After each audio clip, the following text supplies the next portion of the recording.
They say the elevator in the old Whitmore building skips the 13th floor, no button for it, no sign it exists.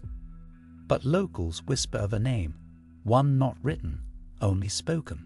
Say it aloud inside the lift, and the doors will close a little too slowly. The lights will flicker once, then twice, and suddenly you're rising to a place that shouldn't be there. Floor 13 isn't on the blueprint. It's not in the building's records, but it waits for someone foolish enough to call it.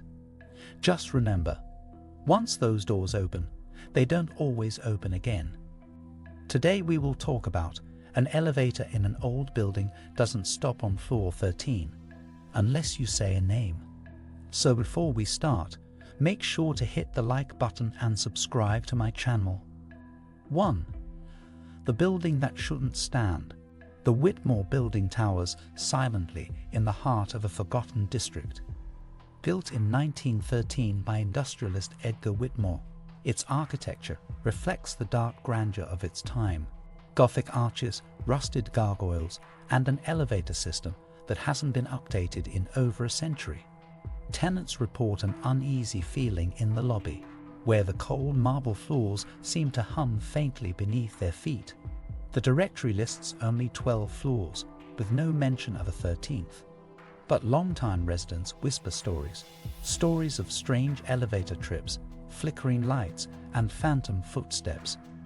The elevator itself is an iron cage relic, groaning with age as it ascends. Despite no button labeled 13, some claim it has taken them there after they spoke a certain name. That name is never printed, never written, only passed from trembling lips to curious ears. And those who say it, they rarely speak again. 2. The name no one writes. They call it the unspoken name. Tenants refer to it vaguely, the one you shouldn't say. Old journals discovered in a sealed storage room in 1982 refer to a woman named Elara Whitmore, Edgar's daughter, who vanished on what would have been her 13th birthday. The official records state she fell down the shaft during construction. But some pages suggest something far more sinister. A name scrawled in shaky cursive in one entry was burned out in the next, as if the paper itself couldn't hold it. Superstitions grew. People began to believe saying her name aloud in the elevator was a summons, a ritual that allowed her trapped soul to reopen the door to the lost floor. Paranoia set in. New tenants were warned, never say it out loud, never even think it inside the elevator. But curiosity is a stronger curse than fear, and some still dared. 3. Witnesses who spoke it. In 1997, maintenance worker Gerald King reportedly said the name as a joke after overhearing 2 tenants gossip. Moments after, the building's power surged. Security footage captured the elevator's numbers skipping, then stopping at 13. Gerald disappeared that night. His cart was found wedged in the shaft, his tools scattered. The elevator doors opened to no visible floor, just darkness and cold air. In 2006, a group of college students filming an urban legend documentary did the same. One returned, hysterical, muttering nonsense, and refusing to use elevators again. The rest were never found. The lone survivor described a hallway lined with peeling wallpaper, flickering lights, and the sound of soft weeping. She spoke of Elara, saying she looked no older than 13, but her eyes were centuries old. Authorities dismissed it as a hoax, but the footage disappeared from their investigation files. The case remains open and cold. 4. The floor that doesn't exist. Floor 13 was never in the architectural plans. Building blueprints show a gap between floors 12 and 14, with no support beams or rooms in that space. Yet engineers who've surveyed the structure say something's off. Measurements between 12 and 14 exceed the building's known height by exactly 13 feet. Attempts to explore the space have failed. Drills break, scanners glitch.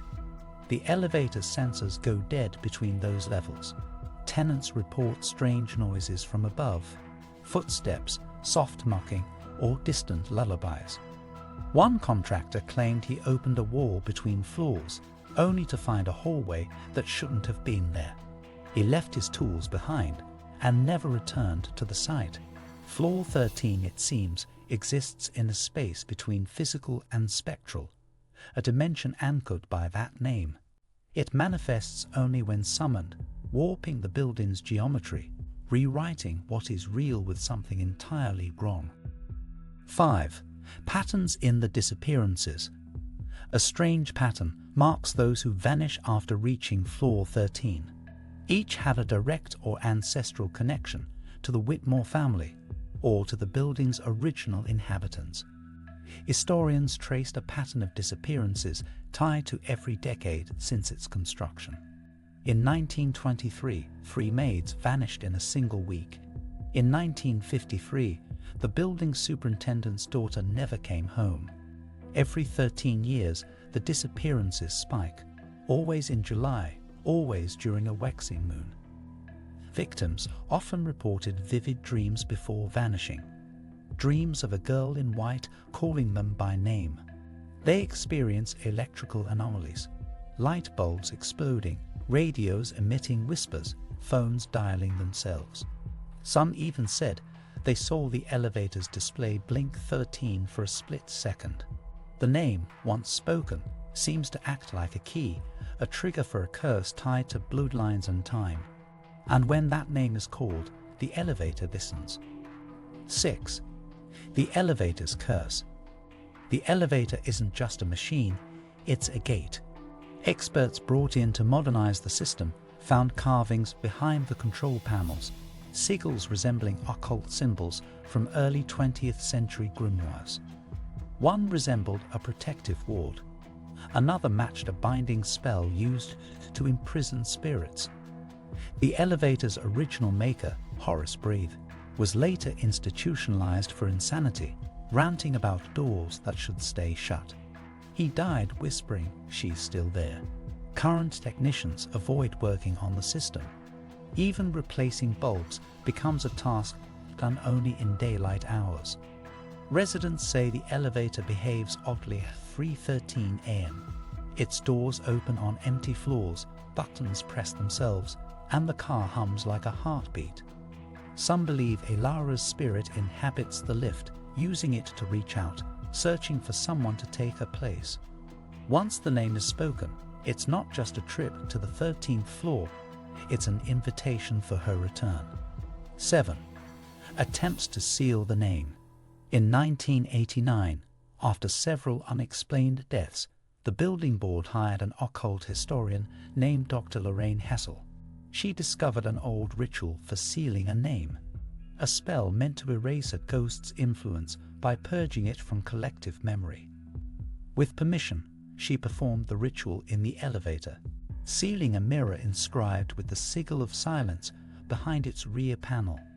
For years, the disturbances ceased.